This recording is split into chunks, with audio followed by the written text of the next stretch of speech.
Hey everyone, welcome to Solution in Excel Made Easy, and here we are with another video on present value with the help of Excel, and we will demonstrate how to calculate present value of annuity with the help of Excel. So basically we are here to make a lot of calculations easier with the help of Excel. So let's start with an example. Here I'm taking example of let's say present value of annuity, in which I have considered three items. That payment represents the amount of annuity, that's 20,000 both for both examples. uh, Basically we are going to calculate the present value of annuity using two different approaches. One is the help of formula and the other is using the extensive working of calculations and multiplications. And let's start with the extensive calculation first.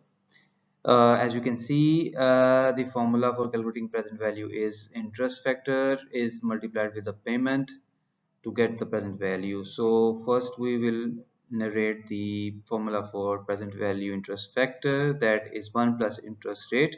Interest rate we are assuming is 7, so I'm taking the interest factor by taking the cell reference B. So remember, here we need to take all the calculations from year 1 to 20 for calculating respective interest factor for respective years. So we will just fix the cell reference for interest, that is going to be same for all years. So here it is 0.93. Let me increase the decimal places so that it can be calculated accurately. So here we are with all the calculations of interest factors for all the 20 years. So now we just have to multiply the payment with the interest factor, and we will get the present value for that particular year. When we drag the formula, we will get all the present values for all 20 years.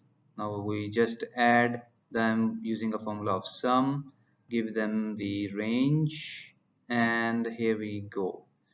This is the total present value of the 20,000 installments or annuity for 20 years at 7% compounded annually.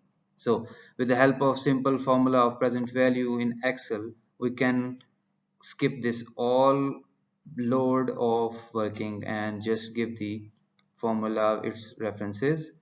Let's see, we are giving the interest rate equals 7%, number of periods is 20 years, and payment is 20,000. So here it is the exact value.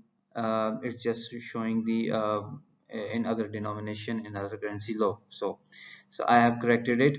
So as you can see that both calculations are showing same results, but the effort and the miscalculations that can happen using calculator or any other paper written approach, it can be skipped through the use of simple formula of Excel, that is present value. So this is it for the today's tip, and we will be back with more helpful material on Excel Made Easy. Stay tuned with Solution In and take care. Bye.